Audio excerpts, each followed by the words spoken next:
So good afternoon, everybody, and welcome to this virtual World AIDS Day lecture hosted by the National Research Foundation. Can everybody hear me? I just want to make sure I'm... Yes, we can hear you. Yes, we can. Great. So today's event is part of a series of lectures called the Science and Society series, and these were created to promote the public's engagement with science. We're co-hosted today by the National Research Foundation, its Centre for HIV Prevention, as well as CAPRISA, which is an AIDS research centre based in Durban.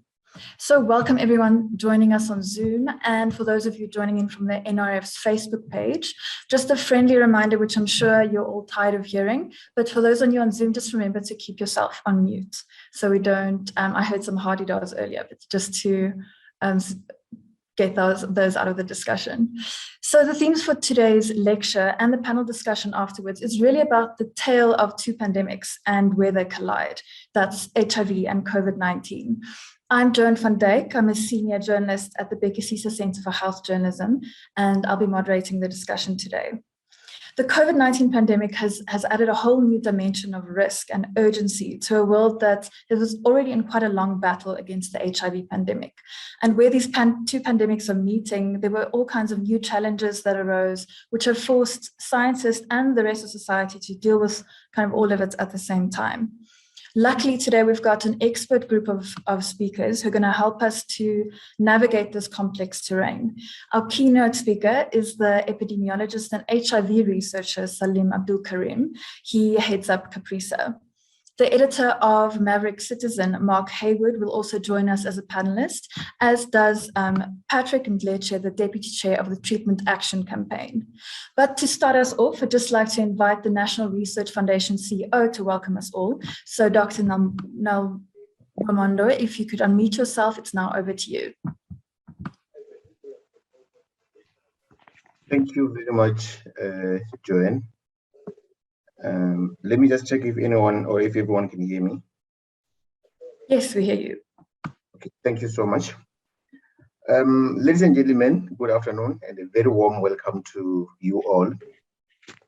Maybe at the outset, let me start by expressing my appreciation to yourself as a program director, Joanne van Dijk, and our four esteemed panelists, Prof. Salim Abdul Karim, Professor Penny Moore, Mr. Mark Haywood, and Mr. Patrick Ndleche, and to each one of our audience members for making time to join us this afternoon in this NRF Science for Society Virtual World AIDS Day lecture.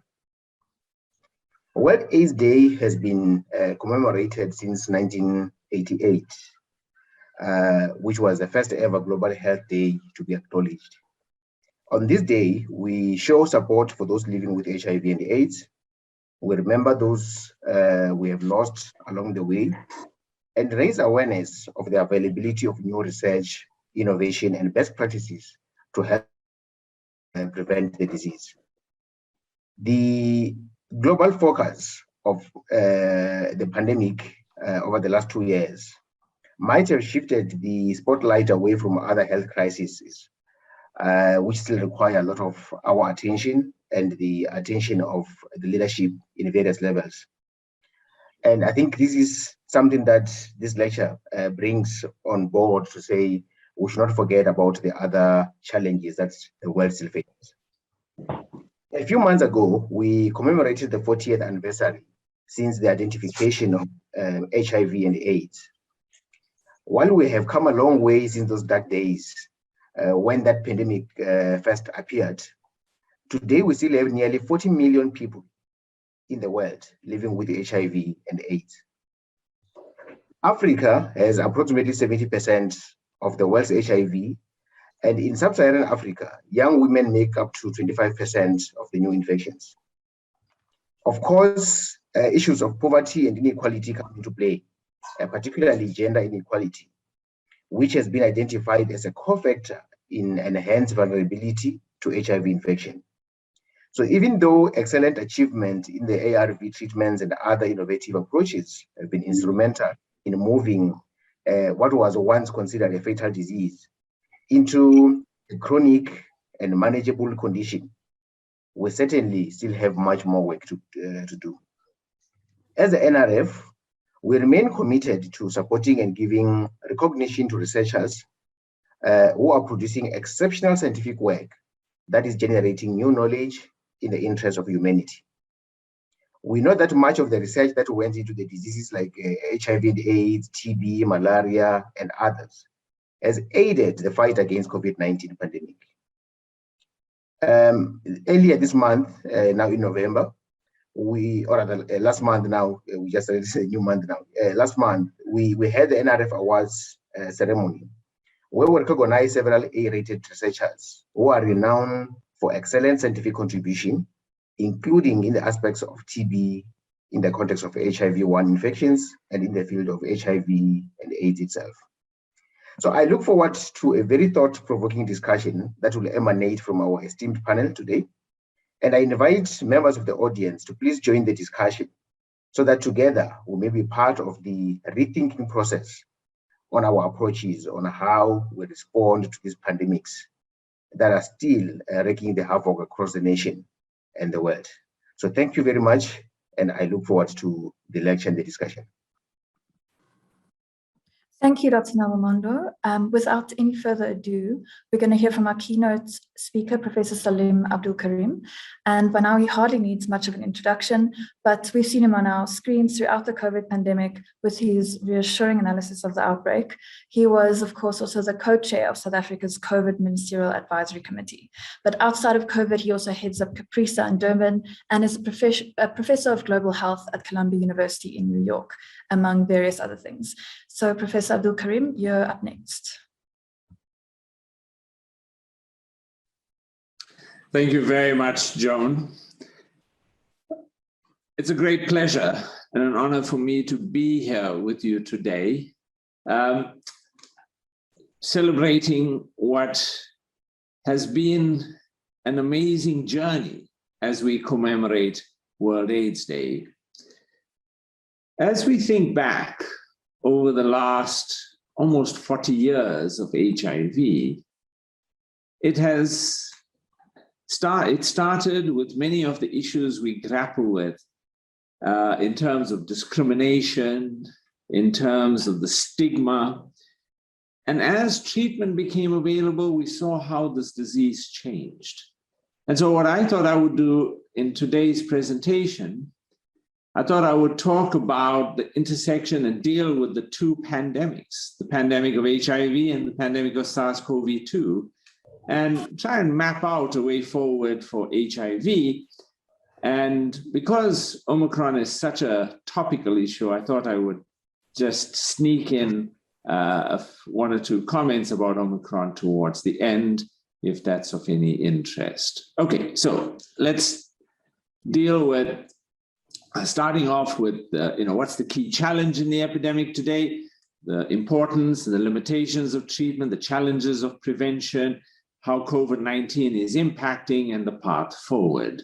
So if we look at the HIV epidemic today, in 2020, worldwide, there were 38 million people living with HIV, close on to 700,000 deaths, and 1.5 million new infections. Africa has about 70% of the world's HIV.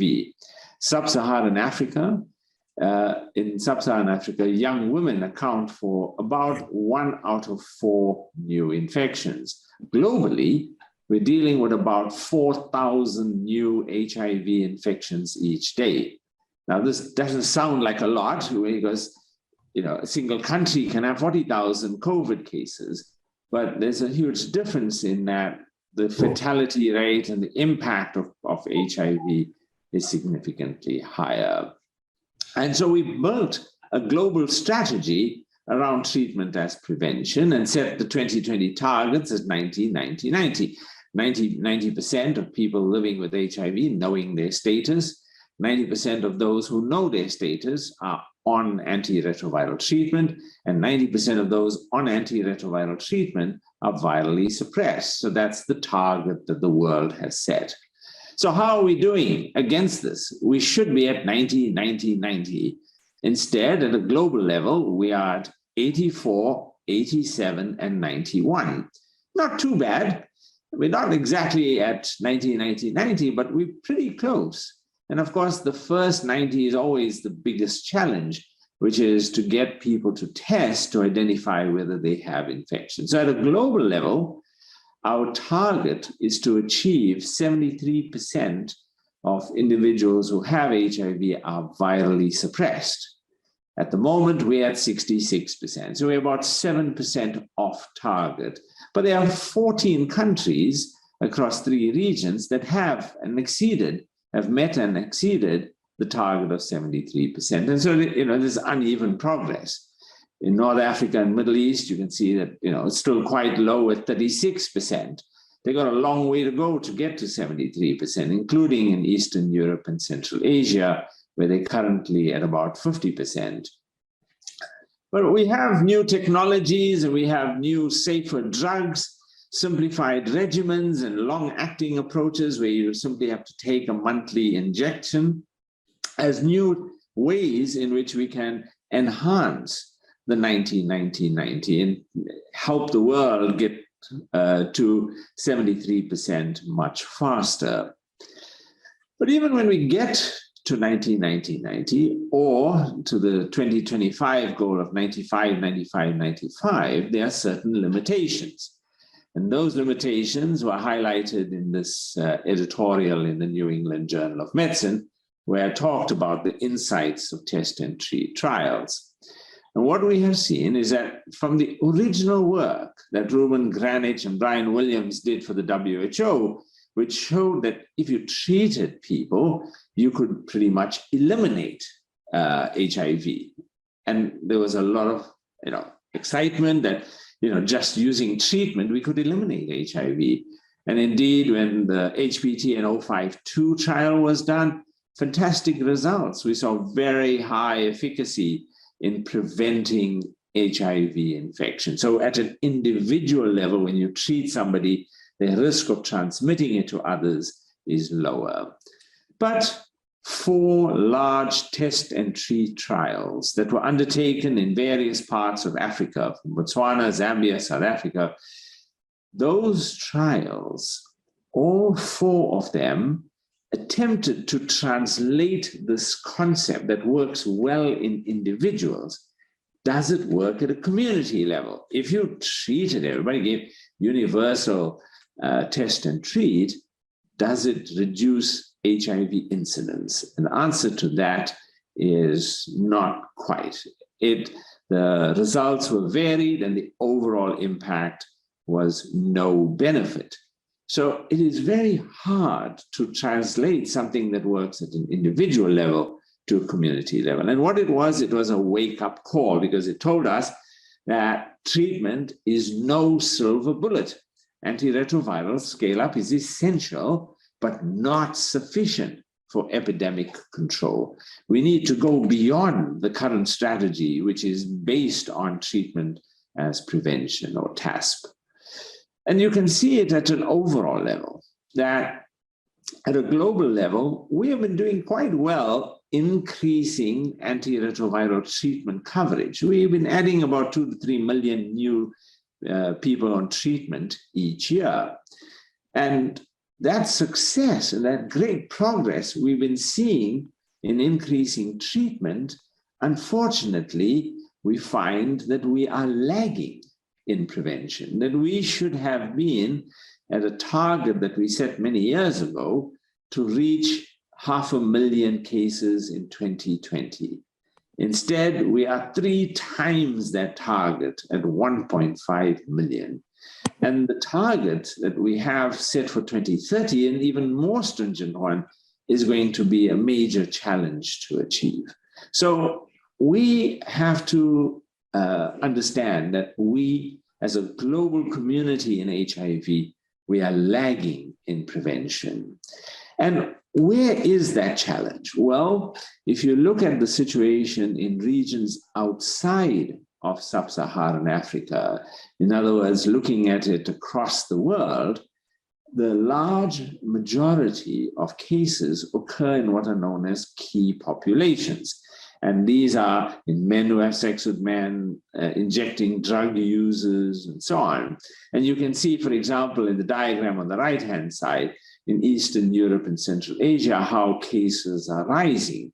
So outside of Africa, it is an epidemic largely in key populations, but that comprises about 30% of the global epidemic, because 70% of the global epidemic is in Africa. And in Africa, the dominant infections occur in young women. And you get some idea of the nature of that challenge.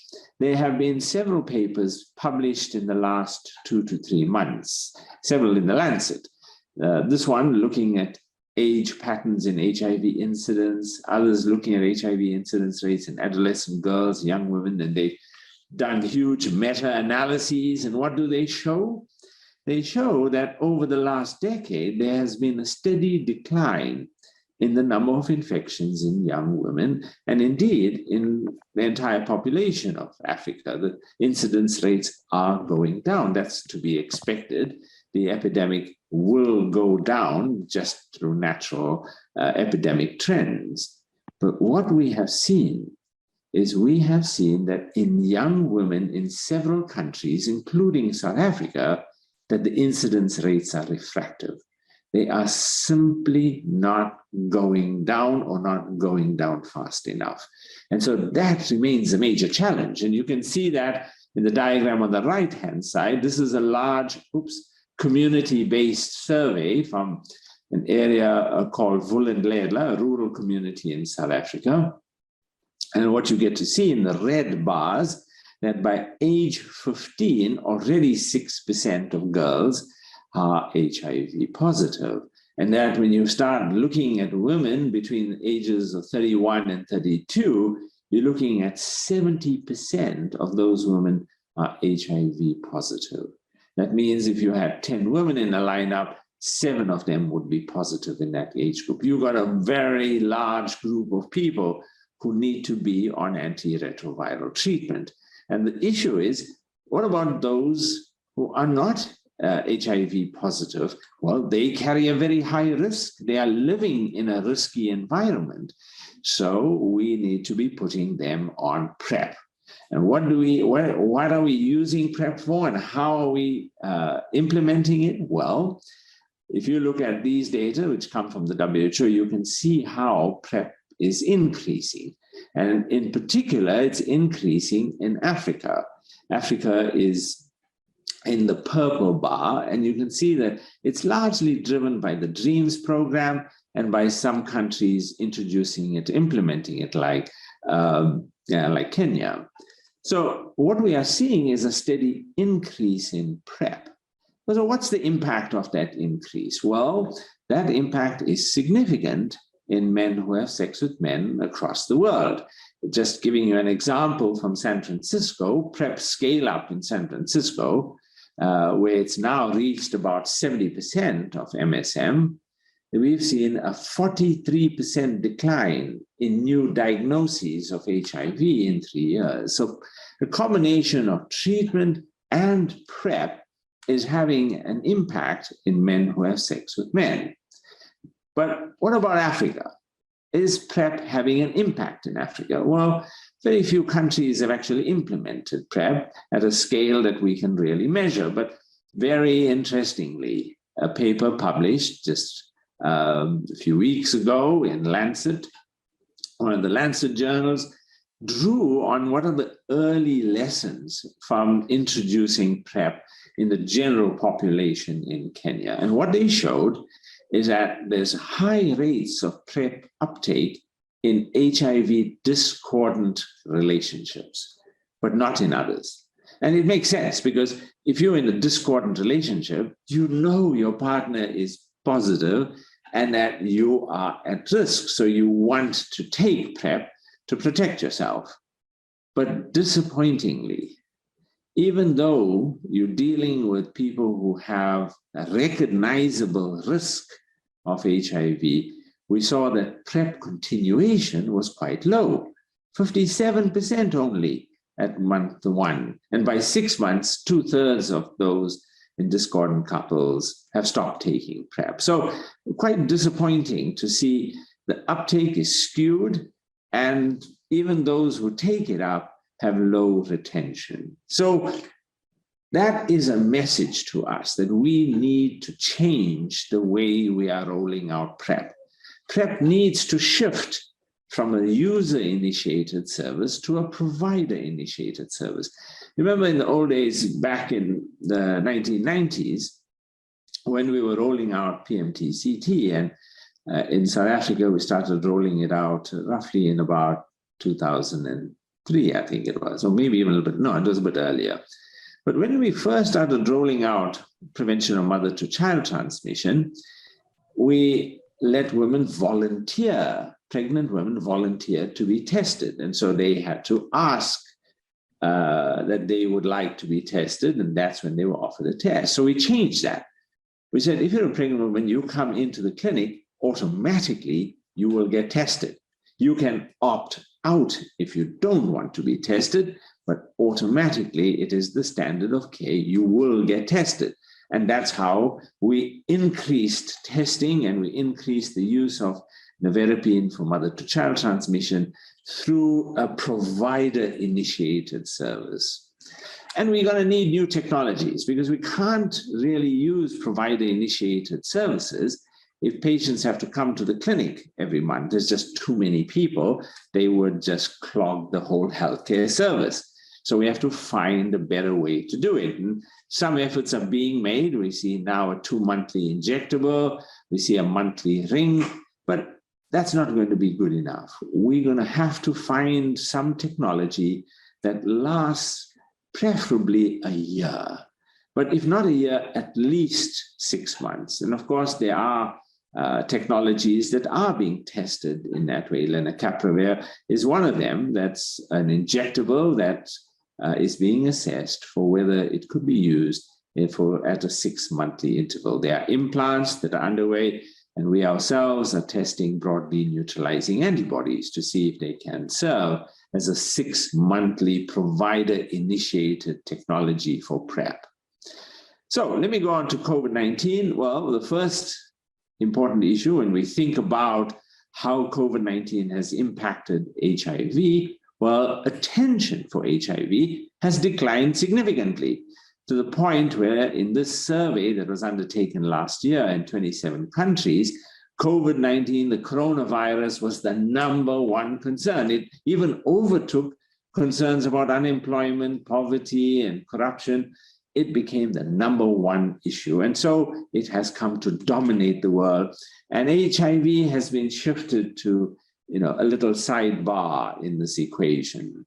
And what we have seen is that the relationship between HIV and COVID really centers around the issue relating to those who are immunocompromised. So in a small proportion of HIV positive individuals, they have very low CD4 counts and are not on treatment. And so there's a possibility that in those individuals that a variant can be created. And we see here in this particular patient that was studied that this individual started with a D614G variant, developed 11 new mutations, including the 3 key mutations that are in the beta variant. Now, I want to make the point that immunocompromised individuals are in every population, and they occur for a range of different reasons. HIV immunocompromised individuals is just one small subset. So you have patients with cancer, patients who are on transplant, patients with congenital, inherited immunodeficiencies. There's a whole range of reasons why individuals become immunodeficient. And so variants can be generated in any one of those individuals with immunodeficiency that can develop persistent infection. But we've seen how COVID-19 has also impacted HIV services. On the left-hand side is an article Quraish and I published in Science, and above is quite a good study of 65 South African primary care clinics that our team published in The Lancet, that looked at this issue in these services. And what they showed was that during the stay-at-home part of the lockdown, that what we saw was HIV testing declined by 47%, and that antiretroviral treatment initiations dropped by 46%. Interestingly, we saw very little change in ART medicine collections. It just told us that patients were going to go and get their medicines, even whether there's a lockdown or not. And that just gave us some idea of the real challenges we faced. We saw an impact on the services, and then we've seen some recovery. So when we look at the path forward, we have chosen a path forward to dealing with HIV, but we have to recognize that treatment as prevention, in particular, the target of 1990, or even the 95 that's coming up, is really only going to get us to base camp. As we look at climbing Mount Everest, which is to achieve a state where we have ended AIDS as a public health threat. In other words, we're willing to accept that HIV is just an endemic infection. So we need to stay very focused on the SDG target, because we've got to focus to get to that target by 2030. And within that, we need to have some flexibility about the path we're going to follow from base camp, because we're close to 90. Now we're going to have to change gear, and we're going to have to deal with the new challenges and benefits. Particularly important in this is going to be new technologies.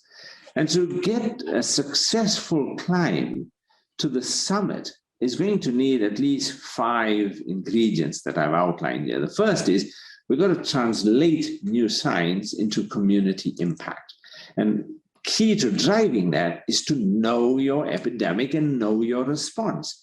And you can see in this picture here from KwaZulu-Natal about the importance of knowing your epidemic, because it enables you to target your response. And you need to be doing this with community engagement as we address inequalities. We need to be doing things with people, not on people. And that part of the way and part of the success we've had has been with that community engagement, but also because we've had committed leadership that's been willing to drive this process. And we haven't always had that committed leadership. We've had periods of our history where we've even had denial.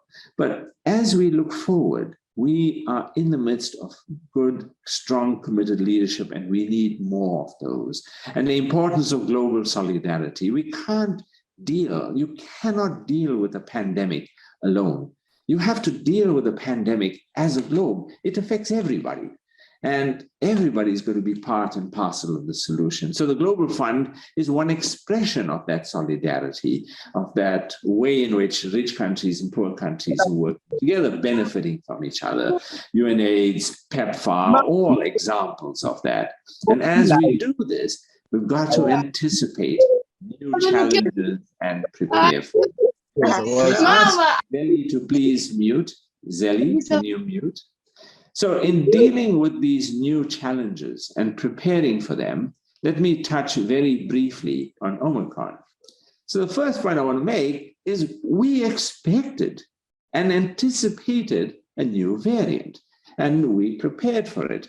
And to ensure that I can provide you with evidence that we anticipated is in September of this year at the Moseneke Commission, I presented this picture, which was to give some idea of what the fourth wave would look like or could look like. And there are many caveats and assumptions and estimates that drive this kind of assessment and prediction. But at that point, during the Moseneke Commission, I presented that I thought it was quite likely that we'll see a new variant and that we will see a fourth wave in December. And it's therefore no surprise that this has come. We already anticipated that. What we didn't anticipate is what it would look like. And we didn't know the exact date on which it would come. But what we've now seen in Omicron is we have seen a new variant that has so many mutations, and importantly, that this mutation profile with over 30 mutations, that what we are seeing is that Omicron has mutations that it shares that overlap with the other 4 variants of concern. And I've used color here to give you just some idea of the mutations that it has. So it's taken, some of the not so good mutations from each of the 4 variants, and it's now all in one variant. And that means that it will have some of those characteristics. Well, we don't know how Omicron is going to behave. We don't know what its clinical profile is going to be.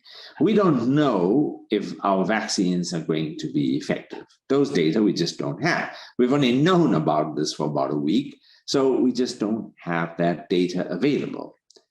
But we're not completely in the dark because we can extrapolate based on what we know mutations have done in the other 4 variants, because remember, those mutations are also present in Omicron. So if we look at several of the mutations and deletions that we see across the different variants, what we see is that what they would do, for example, the deletions at positions 69 and 70, those 2 deletions are present in the alpha variant. And what they do in the alpha variant is that they lead to S gene target failure. So in the Thermo Fisher PCR kit, there are 3 genes. One of those genes is the S gene. And with this deletion, the S gene becomes negative on the PCR. The PCR test is still positive because the other 2 are still positive. But because there's an S gene target failure, in other words, you are 2 of the 3 genes positive, we have a pretty good idea about how many cases of Omicron we've got, because there's an S gene target failure. We can identify it on a PCR. We don't need to do the expensive sequencing to know that we're dealing with Omicron. And what we've seen is in many of the mutations that's in Omicron, it acquired several from Delta that are right next to the furin cleavage site that will increase transmissibility. It's also taken several of the mutations that are present in beta and gamma, like the 417, that have a dramatic impact on binding affinity and immune escape. And so we would expect that this variant will have some level of immune escape from antibodies. So that's about a dozen or so mutations that we know. There's about another dozen mutations or so that we have some idea what they do, even though they're not in other variants of concern.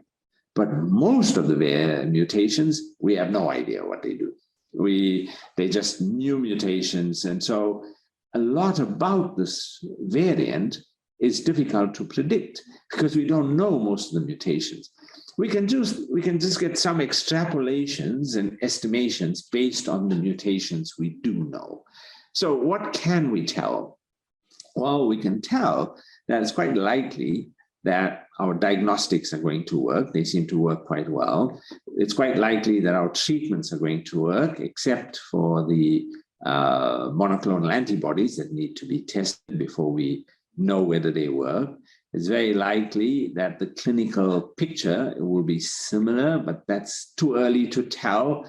And at this point, the data are not clear. And even though they are anecdotal reports, you need to be very careful in interpreting those anecdotal reports. So let's park that. We don't really know the clinical features. We'll wait to see.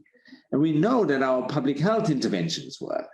They work perfectly well. Your mask wearing, your sanitizing, your social distancing, your avoiding of crowded areas, your improvement of ventilation, and so on. So there is no need for panic, and there's no need for overreaction. We've dealt with variants before. We've dealt with the beta variant. We've dealt with the Delta variant. We know how to deal with variants. It's not new. We can deal with it. So closing borders has almost no benefit. And I won't go into the reasons why that's the case, but it's actually a futile exercise. But if we look at this variant, there are three things that we need to factor in. The first is we have to expect that higher transmissibility is going to occur. We can expect that we're going to see more cases quickly. We can expect that we will see pressure on our hospitals, even if Omicron infection is not clinically worse. It's just the pressure of numbers. And we need to be ready for that situation. We also know that our public health measures work. We've got to use them. We've got to use them effectively. We've got to be much more diligent about using them. We've got to fight complacency. And we're likely to see reinfections. In fact, it's quite clear, certainly from what we've seen with the beta variant, that we were seeing almost no protection from past natural infection. So we would expect Omicron similarly will have very little, you would have very little protection from past natural infection. So we're likely to see lots of reinfections. We're also likely to see some breakthrough infections because of the escape from antibodies. But we are very likely to see that the vaccinations should hold up in preventing severe cases and hospitalizations. The reason for that is that severe disease and hospitalization is largely mediated through T cells and not antibodies. Much harder to escape T cells. But what we do know is that all of the vaccines, or almost all of the vaccines, had still very high protection, most of them above 90% protection against severe disease and hospitalization, regardless of the variant, including the Delta variant, the Beta variant.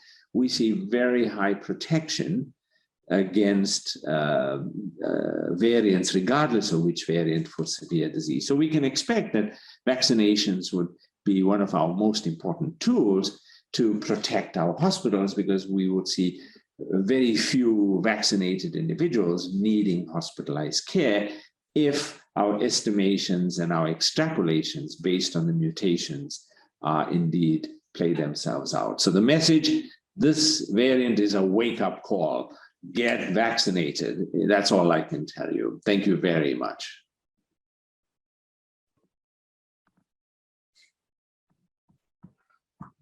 Thank you so much, Professor, for, as always, presenting complicated science in a way that's so easy to understand. It's also so good to hear that while we've got quite a way to go when it comes to the HIV pandemic, there are at least some reasons for hope. And thank you for that bonus presentation on the Omicron variant. So we'll move right on to the next part of the program. For this section, Mark and Patrick, who are both seasoned health activists in their own right, will be joining us as well. To the audience, I want to encourage you to ask as many questions as you might have. We're monitoring the chat on Zoom and on the NRF's Facebook page, so we can share your questions with the panelists. We're going to open the session to Q&A a little bit later. But to start us off, I'd just like to kick off with a question for you, Mark. You were part of the fight for antiretrovirals in South Africa, and you now also occupy a prominent position in media at the Daily Maverick. In your experience, and what is your perception of where we're at in the kind of media coverage we're seeing on HIV now versus what it was in those dark days? And do you think that that progress has translated in any way to coverage of the COVID pandemic? Good afternoon, and thank you to Professor Abdul Karim, and thank you for the question. In relation to the media, I think it's a complex question. The media played an important but different role in relation to HIV, and I think that it is playing an important role again in relation to COVID-19. 20 years ago, one of the problems with the media was that activists and scientists had to spend a lot of time educating the media to report on HIV in a way that was not stigmatizing of people with HIV, that was not sensational, and that was science and evidence-based. But I think that a small number of journalists in the late 1990s and early 2000s struggled to understand HIV and its social determinants sufficiently well that their reporting played a very important part in the struggle that had to be waged against government-supported, what we called AIDS denialism. It's a very fundamental difference between COVID and AIDS, whereas with AIDS, it took us a long time to get political commitment. I really only date political commitment to HIV probably from 2006, 2007, when we got our first national treatment plan that reflected science and universal understandings of HIV. Whereas this time, obviously, we have had political commitment literally from the word go. Now, what that is translated into is another discussion altogether, because I think that serious mistakes have been made. But I think also this time that the media by no means played a perfect role. In fact, I think it can play a much better role. But I think it has struggled to communicate the science, to understand the science, to play a public interest role in taking information to people who need it. So I think by and large, we can commend the role that media has played. I would like to say one other thing, though, just in response to your question, and taking us to this issue of where these epidemics collide. I think it's very important to identify the similarities and the differences. I think Professor Abdul Karim has talked a lot in his presentation about the biomedical aspects of the response to both HIV and COVID-19. I think it's as important to discuss about the social aspects of the response to HIV and COVID-19, because that too tells a story. And of course, our ability to mount an effective response based upon science, based upon vaccines, based upon antiretroviral treatment, based upon all of our knowledge, is mixed up in the society that we live in. And this is something I think needs much more attention. I think that we need to bring social science and behavioral science and communication science much more centrally into the COVID-19 response. I think Professor Abdul Karim would agree with me that, it was civil society that made a critical difference. He said it in his last slide, in the HIV response.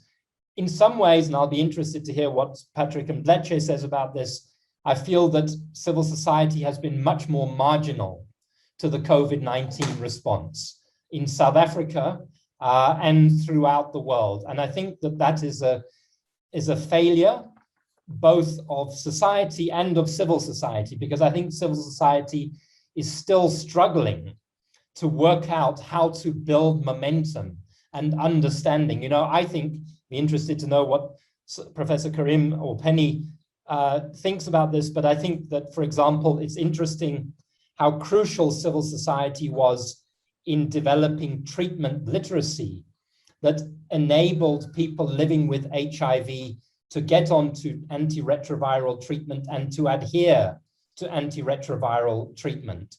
I think now civil society is crucial to vaccine literacy, to vaccine take-up. I think it's crucial that this struggle be, in a sense, taken out of the hands of experts and put into the hands of people who work in poor communities, who work with young people, who work with older people, and so on and so on. So I don't want to divert too far away from your question, but I do think that when we talk about these colliding epidemics, there's a whole set of important issues that we need to talk about social questions. And I'll stop there for the moment. Thank you. Thank you so much, Mark. Patrick, I'd like to give you an opportunity just to respond to Mark's comments about how effective or ineffective you think civil society has been in the COVID response. Yeah, if you could start us off with that response. Thank you, Program Director, and thank you also to the fellow panelists, and then also to everyone who attended this session. Indeed, as civil society, we had to force our way into those Union Council, which that was the first step. Then if you go back into the early days of HIV, 2003, 2002, and how did we came about with the treatment plan, that particular, those particular documents, firstly, were developed by civil society. We developed that in 2002, if I'm not mistaken, Mark, and then which was actually tabled to the Minister of Health at the back in the day in 2003. Before just we finish civil disobedience with the national civil disobedience. That was surely giving you the clear message that the civil society was in charge. We also understood very well the science of HIV and of HIV in particular. Then turn to COVID-19, we find ourselves, we were dragged into this negotiations. As a result, I still remember the day before the president announced the lockdown, we were not consulted. I'm talking about SANEC here, which is the highest structure that involves civil society, everyone, and who represent the entire civil society at large. But we find ourselves not actually consulted. It is for that reason, even today, we're still finding ourselves following, and we are not even there. We are not actually where we're supposed to do.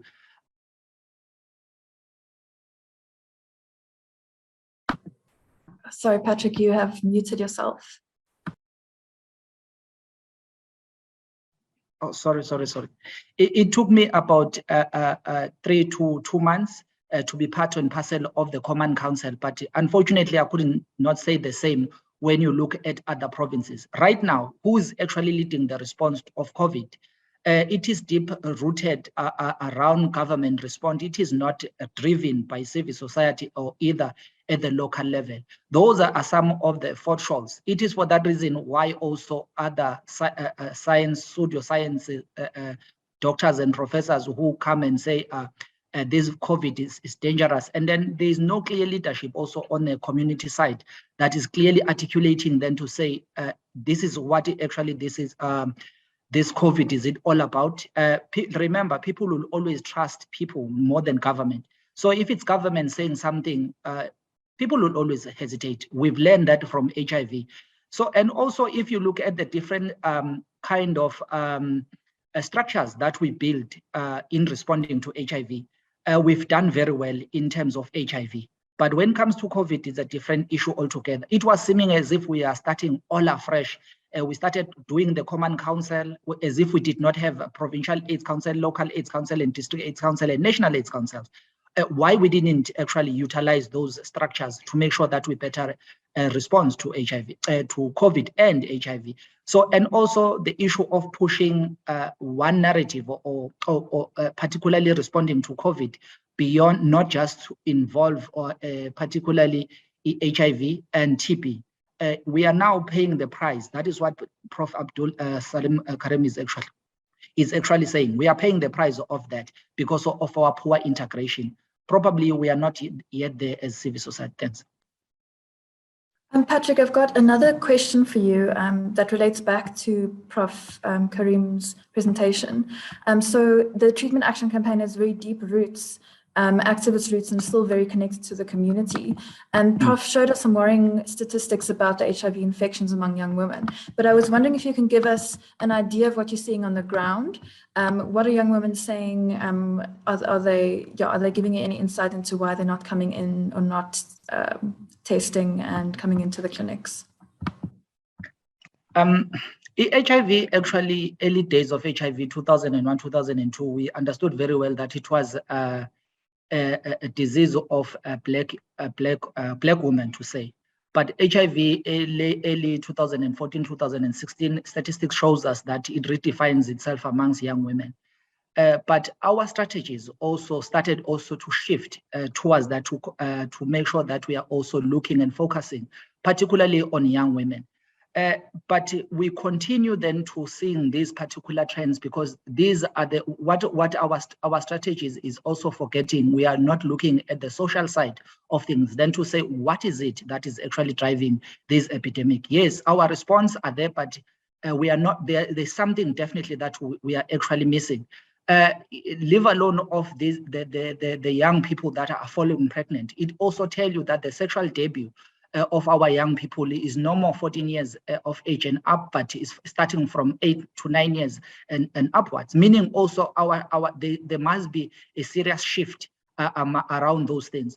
But then we need also to pay a serious attention then to say why actually there's so much new incidents among young people, but we know some of those challenges. The issues of sugar daddies, we haven't moved that much as we're supposed to, but at the very same time, we introduced too many interventions, I would say, without reflecting. Like we had desires, we had dreams, we have she conquers. When are we taking a pause and then reflect back then to say, what has been the impact of all these interventions? Are they actually making any progress? Are we making any progress or any impact? Or we not before we introduce the new interventions? There is something that truly we are actually missing. Thanks. Thank you so much. I have a question for Prof. Karim, and then I'll open up to the questions coming in from social media. Prof, you said that the way that we're rolling out PrEP has to change.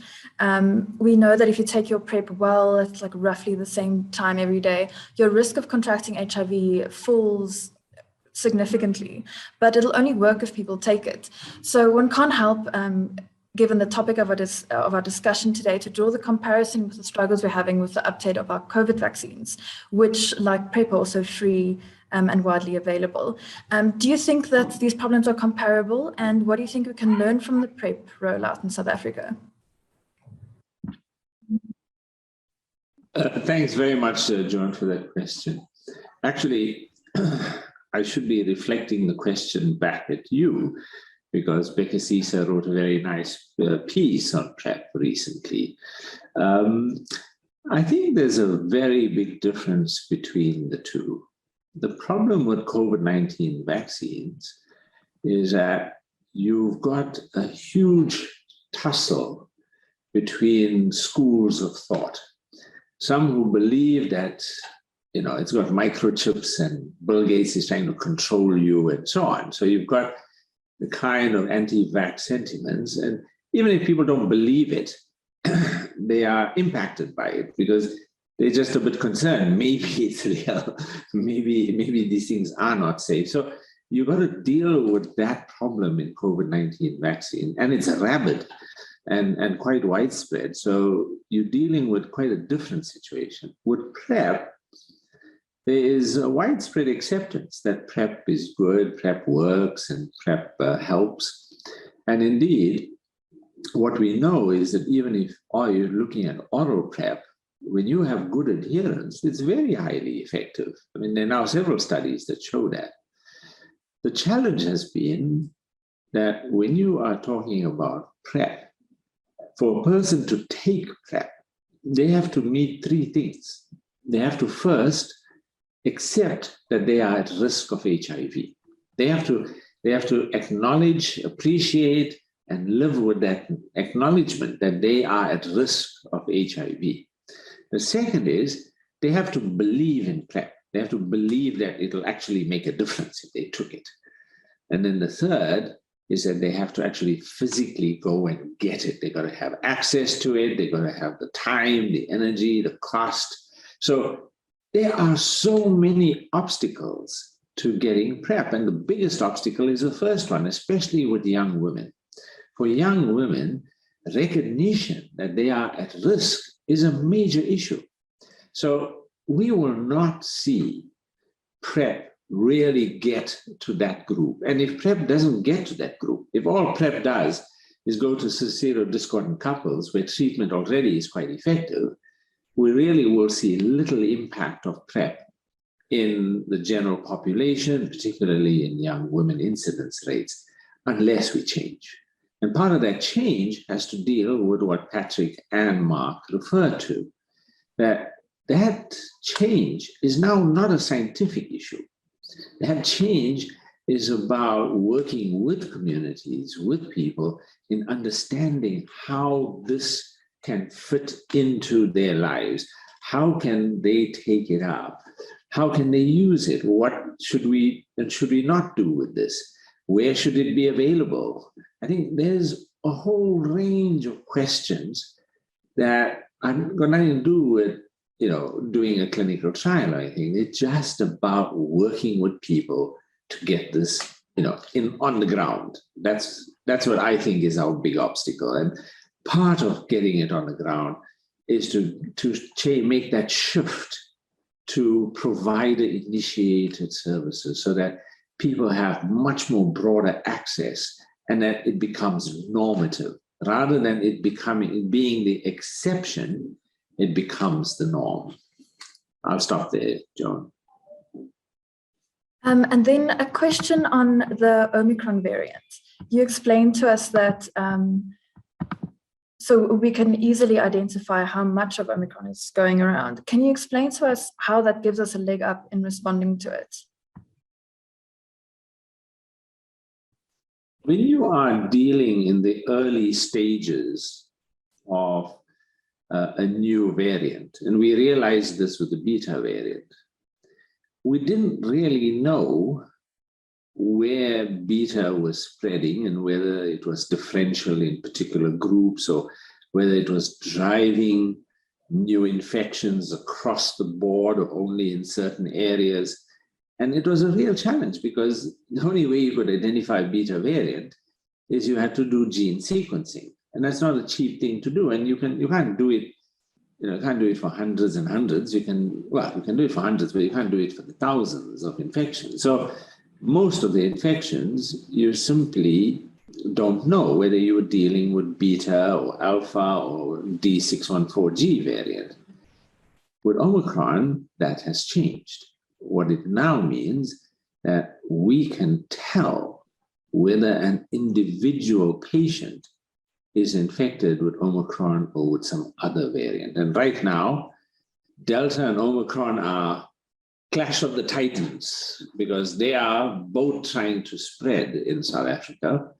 And we're not sure who's winning that battle just at this time. So it is the use of this particular PCR test. And it's actually used not very often. It's not the preferred PCR test. It's used by some labs, both private and public service, but it's not very widely used.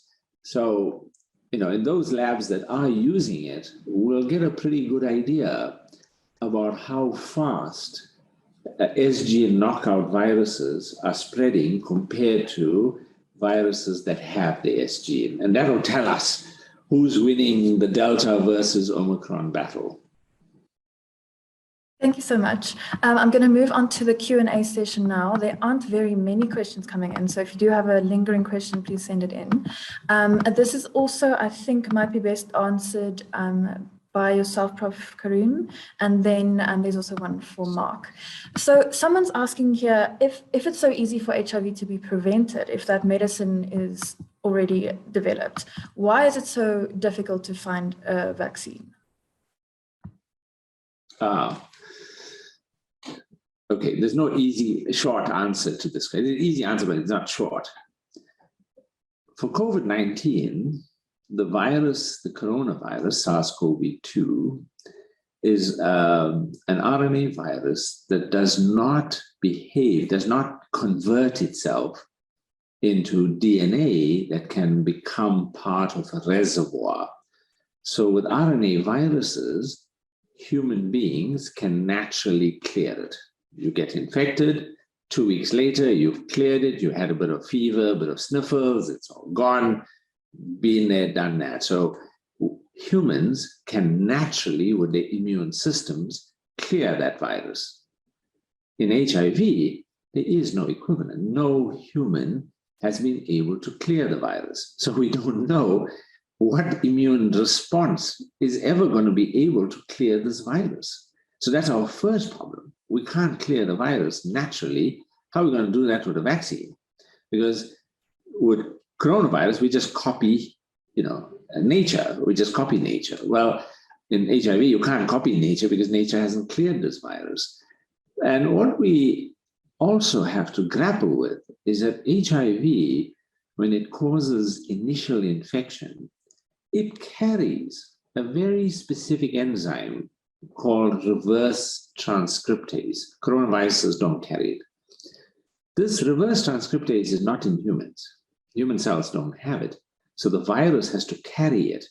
And that reverse transcriptase converts HIV's RNA into DNA, and that DNA goes and inserts itself into our own human DNA, creating a reservoir of this virus. And that reservoir is always available to cause new infection. So it is a real challenge that we simply don't know how to clear the reservoir, and we've got no way to clear this virus. And so that's why a vaccine is so much more difficult for HIV.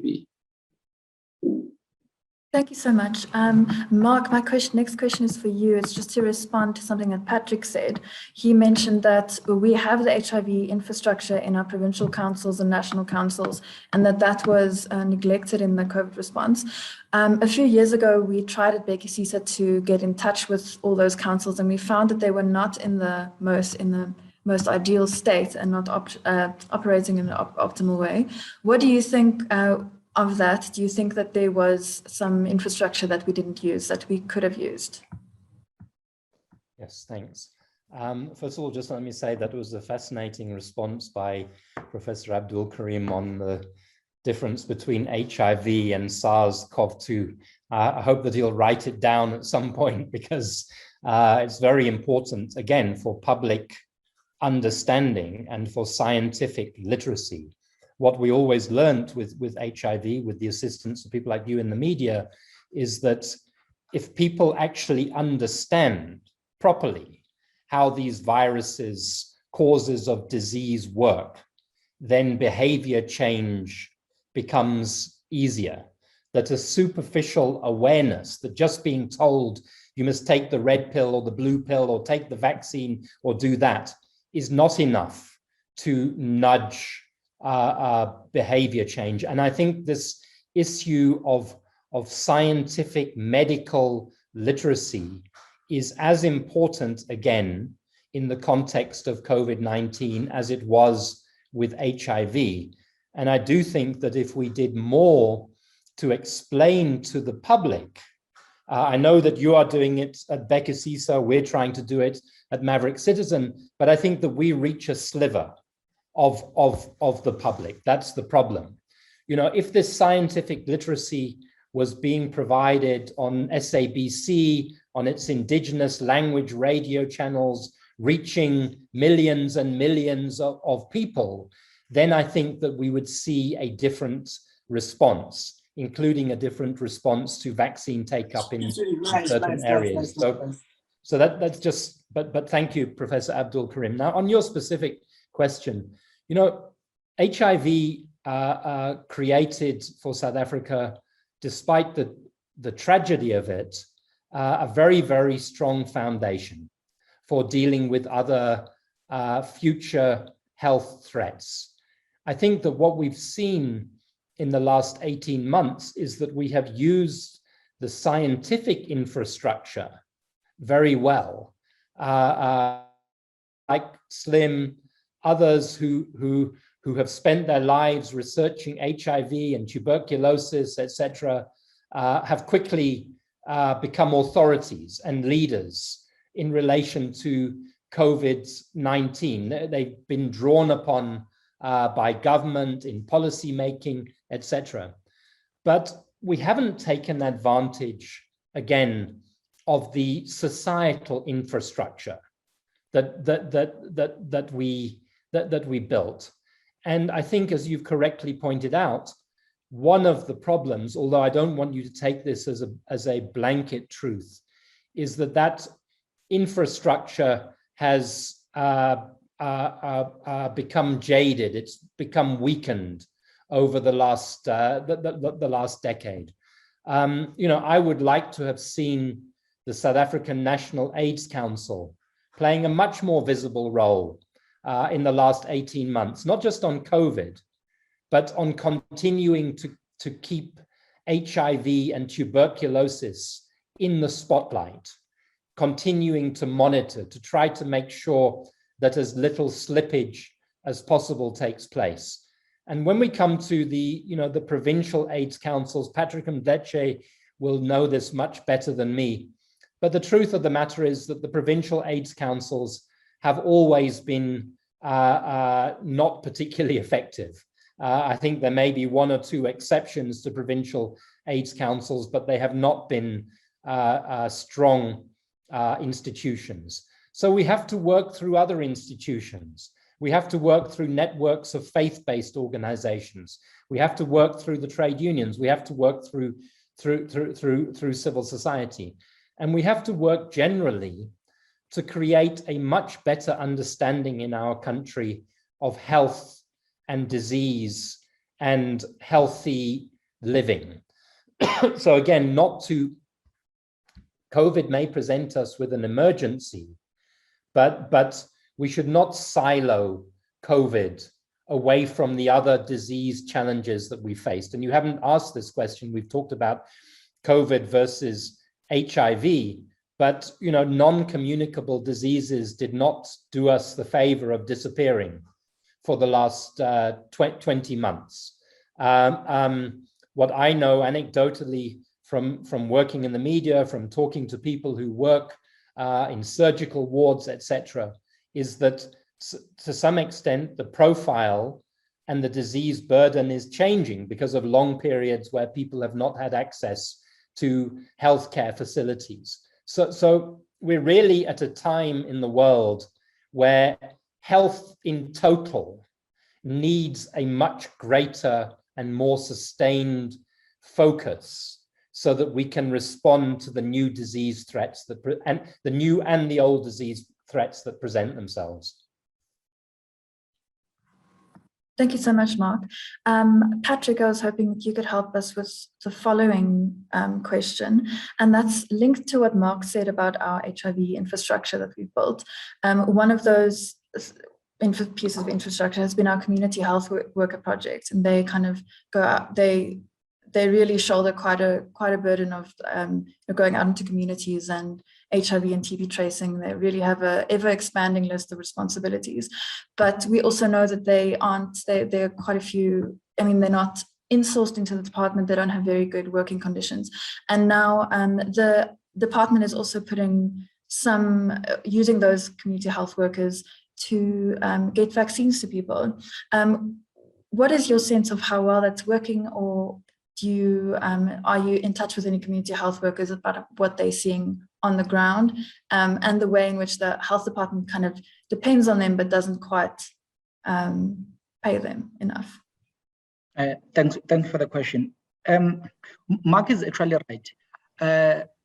When we first started the SANEC, the South African AIDS Council, we were hoping that it will be a space where HIV will actually take a center stage and make sure that we continuously advise government into a right direction, and we develop relevant policies and make sure that we provide guidance as where we're supposed to, particularly for civil society, because as it stands, it's supposed to be having 18 different sectors of our society, and to make sure that everyone have a voice. Also that it also should be also replicated down to provinces, down to district and local, just to make sure that we better coordinate the response of HIV. Because of poor political buy-in from provincial levels, that have been one of the stumbling blocks.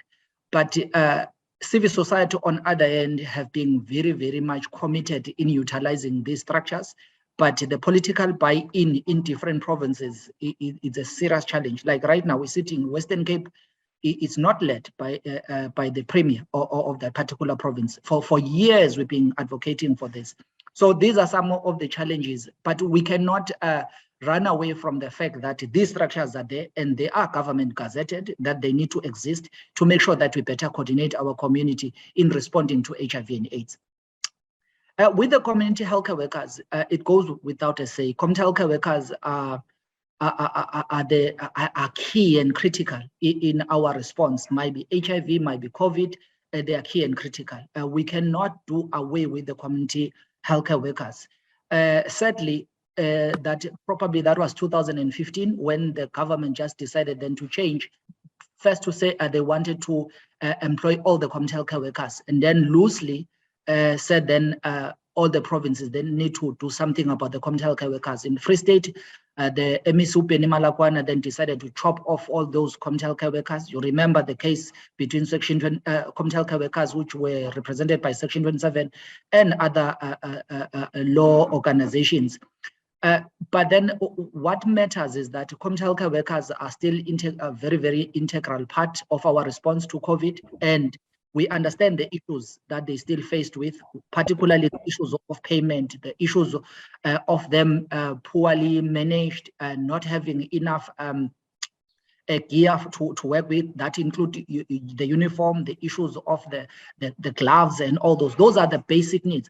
If you look at where actually the concept of community healthcare workers initially came from, it was a kind of copied, much as it was also tweaked to better suit South Africa. It come from Brazil, it come from Cuba, where it was the community-driven kind of response to HIV, which we've seen a serious change. But I cannot say the same with South Africa because we are not better managing. Yet those people have given years of experience. They have years of experience in doing this particular work.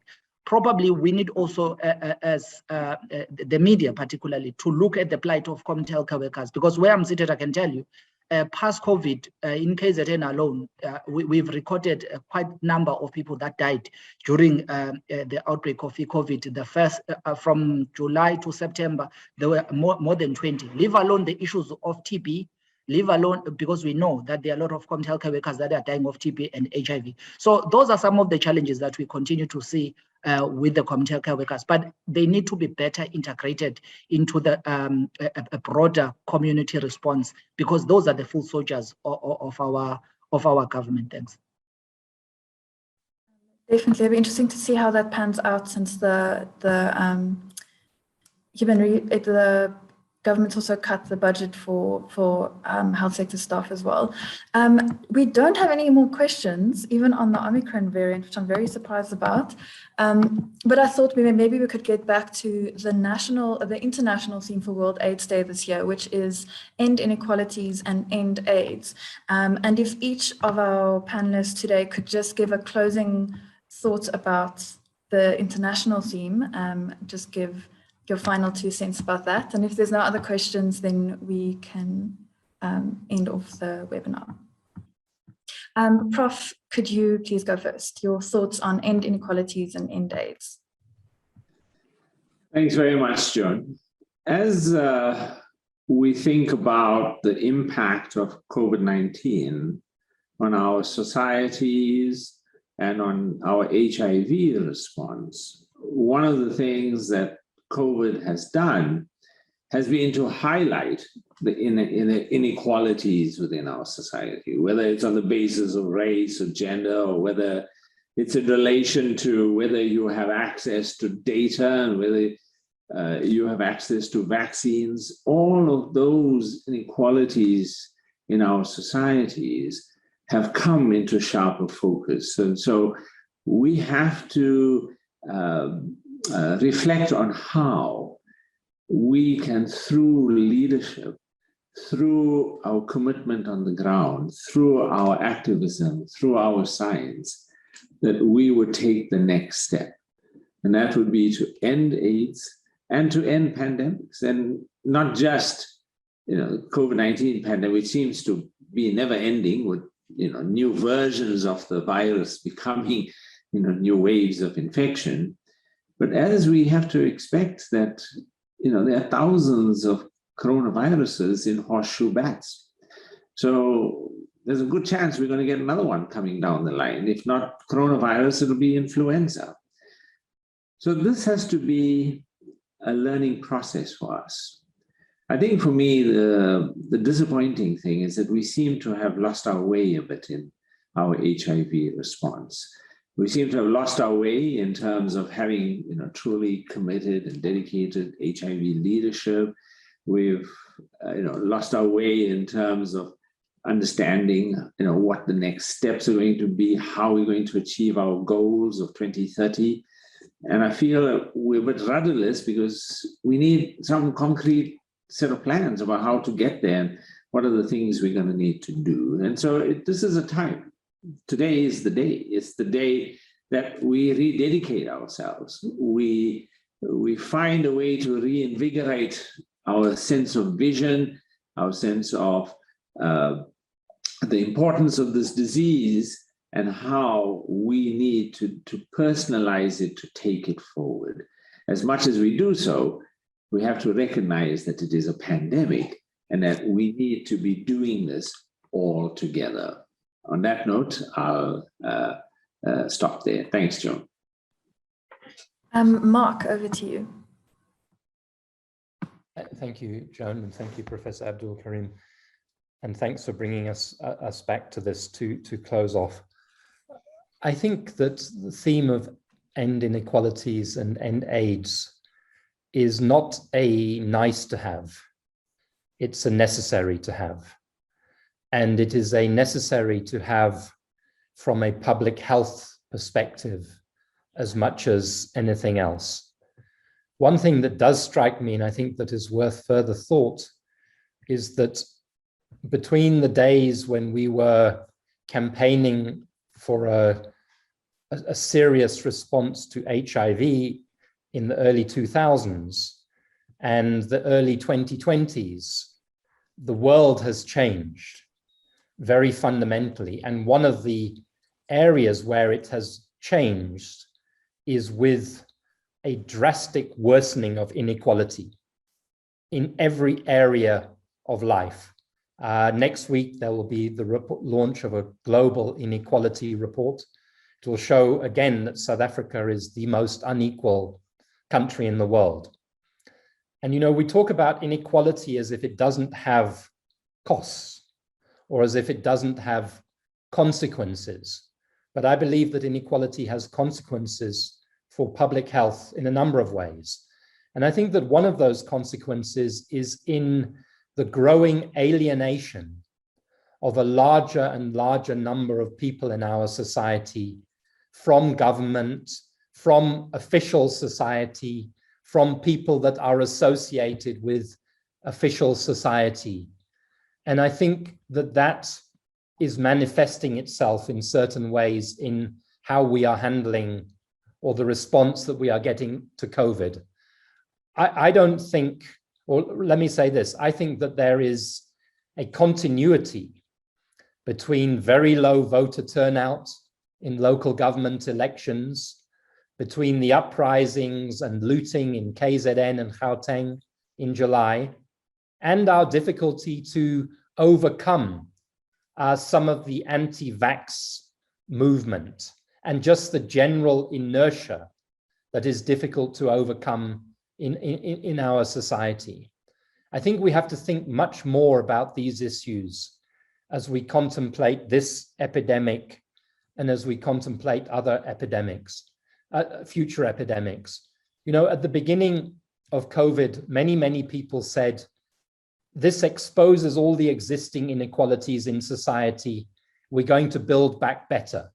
We're going to build back differently. We're going to learn the lessons of being caught with weak, underfunded healthcare systems.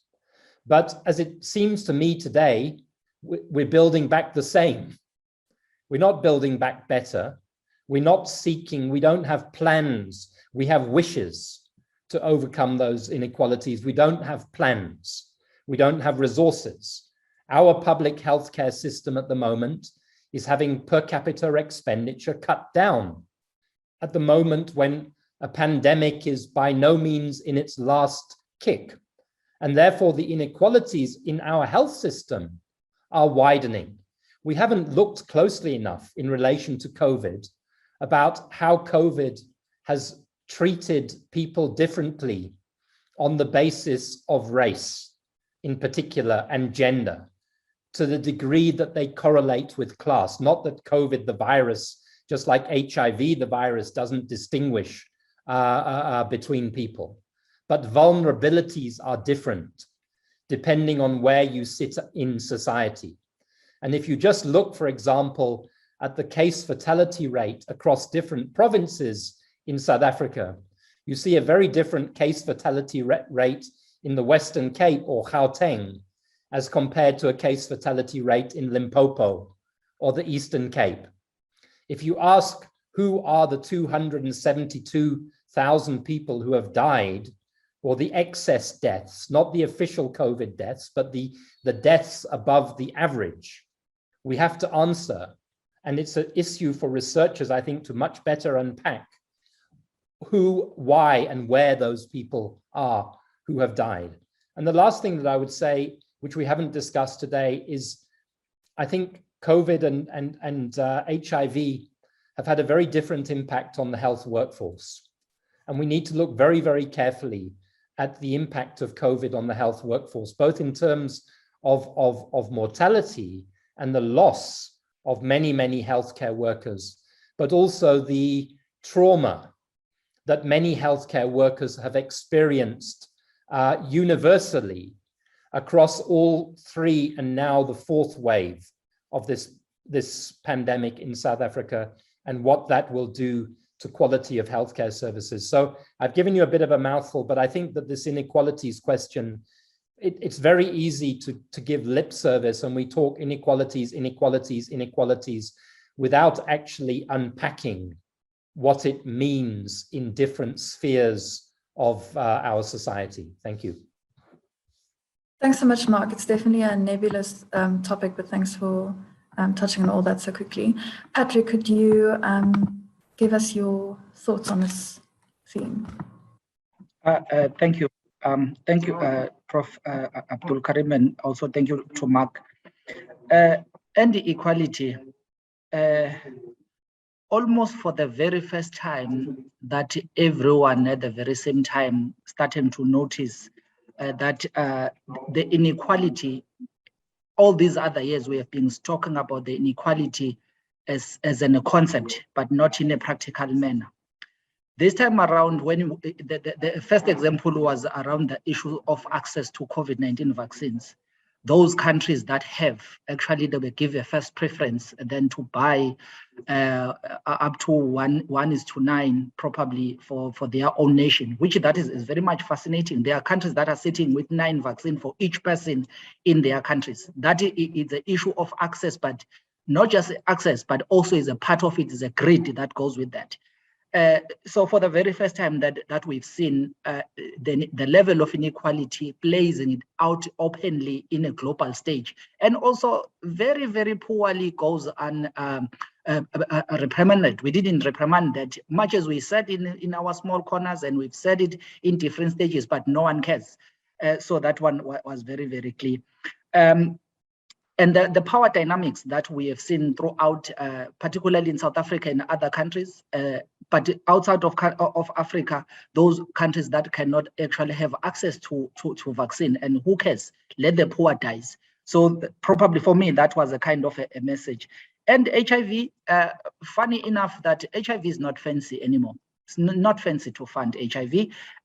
We have other better things to do, better to fund. But also if you look at the global funding, where the funding models, where the funding is actually going, only probably 20% of the global fund or funding that is coming into Africa, then the 80% only God knows where is that funding actually going and what are the actual priorities of these funders, because we don't even know anymore. But again, we cannot forever, as countries, continuously depend on funders. Our own countries now need to start to own and fund their own epidemic and their own response. And epidemic, the pharma grid is one of the very interesting one. The pharmaceutical companies still continue to put the profit before people's life, and that was it plays out in many different ways. I just wish to see the day when we say you can actually walk into a pharmacy and buy actually a jab for a vaccine, what it will cost, because at the moment we are not even sure how much it actually costs. But there are so many things that are actually playing out. Coming closer to home, we now know, particularly as people living with HIV, we now know that at least 1 million people currently on treatment are more than 1 million of those are more than the age of 50. And then that means the comorbidities, like the issues of hypertension, the diabetic and all that, the treatment burden. And also, I'm sure there's something new will be actually coming out from that, because if you look at the different studies that are articulating then to say living with HIV beyond 50 years, what does that mean? It's still new, it is not yet known, it's still researched. But then we need to be better for that. We need to be better organized in that regard. But then the combination of HIV, TB, and STI and COVID-19, we cannot dilly-dally and act as if it is a business as usual. If not now, I don't know when that will be, when we're going to see civil society starting to take charge and play a very, very important role in steering the ship into the right direction, particularly localizing the response of HIV, TB, and STI and COVID-19. Thank you. Sorry. Thank you so much, Patrick. It is now 26 minutes past 3, and we're going to be able to give you 4 minutes for free to do whatever you want. But yes, that brings us to the end of today's World AIDS Day lecture. On behalf of the National Research Foundation and CAPRISA, I'd like to thank all of you for attending on Zoom or on Facebook. And thank you to our expert guests today for giving us their time and for sharing your knowledge. Have a great day, everybody, and keep well.